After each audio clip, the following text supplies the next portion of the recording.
throne room of the universe, the command center, which is the area that surrounds God's throne. It's Revelation 4 and 5. And basically what we're seeing as we read these scriptures is we're looking through the doorway. I don't know if you've ever been walking somewhere and all of a sudden a door opens and you just glance down and you see, like if you're in Europe, a lot of the European cities have these courtyards. And when you're walking down the street, it's just dumping, there's garbage and trash, and all of a sudden a courtyard door will open and you look inside there and it's like a palace back there. That's a little bit of what we're seeing here. So Revelation chapter 4, and I'm just going to start reading the first 6 verses through the beginning of 6. It says, "After this I looked." So after John's still on Patmos, and John has already turned around and seen Jesus, and it shocked him. And remember, it says he fell like a dead man. He just collapsed in front of the Lord.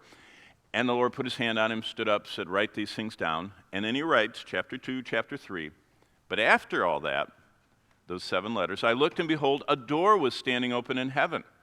So he looks up and he sees this door, and the first voice, which I had heard speaking to me like a trumpet, said, "Come up here." This is where we would say, "Come up." This is almost a beautiful prefigurement of the church being raptured. Come up. And it's John actually going not to see what will happen, he's seeing what is happening. Isaiah tells us that God sits above the circle of the universe and he sees the end from the beginning. You know what that's old-fashioned for saying time is flat, and it's quantified. Time is what we would say mathematically a dimension, and it's flat. And God sees all time simultaneously. Now we can't see, we are so programmed to sequential, to time flowing, and it really only goes in one direction except in science fiction, But actually, before God, time is flat.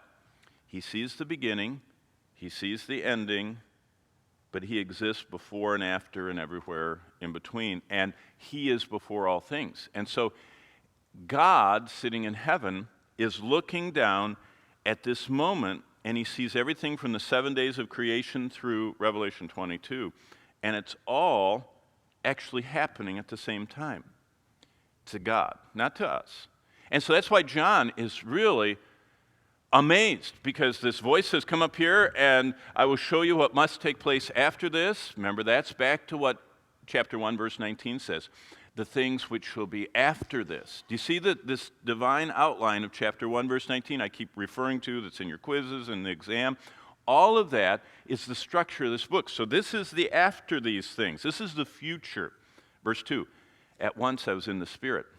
Boy, there's a lot of that in this book. Remember, I was in the Spirit on the Lord's Day, chapter 1. That's how the book opens. John was in the Spirit. We should be in the Spirit. "Behold, a throne stood in heaven, and one seated on the throne. And he who sat there had the appearance of jasper and carnelian." So you look up jasper and you look up carnelian, and you see that the colors of heaven are very vibrant and living. There are a lot of greens, there are a lot of reds, there are a lot of shades of green, and there are a lot of glistening colors. Some of these precious stones are the kind that are like diamonds, that they have kind of fire in them. So heaven is beautiful. And it says, "And around the throne was a rainbow." Now remember, the floor of heaven is see-through. Remember, it's gold that's crystal clear like glass. So think about this. If this is the throne of God and the floor is glass, it's the first time you see a rainbow not as a 180, but actually in heaven, you would see the rainbow as a 360. If you think about it, a rainbow's only half of the circle, but it's stopped by the ground. But in heaven, there's actually this amazing complete arc that goes all the way around top and bottom. So he sees this rainbow, the appearance of emerald. There's that green kind of color. Around the throne were 24 thrones. So here's the main throne, and then there are 24 thrones around the throne, and seated on the thrones were 24 elders, clothed in white garments, with golden crowns on their heads, Now look at what verse 5 says. From the throne came flashes of lightning. So this throne is kind of like a Tesla. You ever seen, not the car, I'm talking about the original, Nikolai Tesla, who made those what do you call them, the globe that the electricity comes out of that you go to in a museum and it makes your hair, if you have hair, stand up, It's, he made one of those Tesla coil things. Well, this is like that with the lightning coming out, and rumblings, and a peal of thunder. And before the throne were burning 7 torches of fire. Now look what the next part of the verse says, which are the 7 spirits of God. Now what's interesting is if you tie this, remember I told you the very first class that every verse of the Bible has the weight of all 31,000 verses pressing down on it? Immediately when you read that in the scriptures, it says in Hebrews 1:14, angels are ministering spirits. Then it says, and he maketh his angels flames of fire.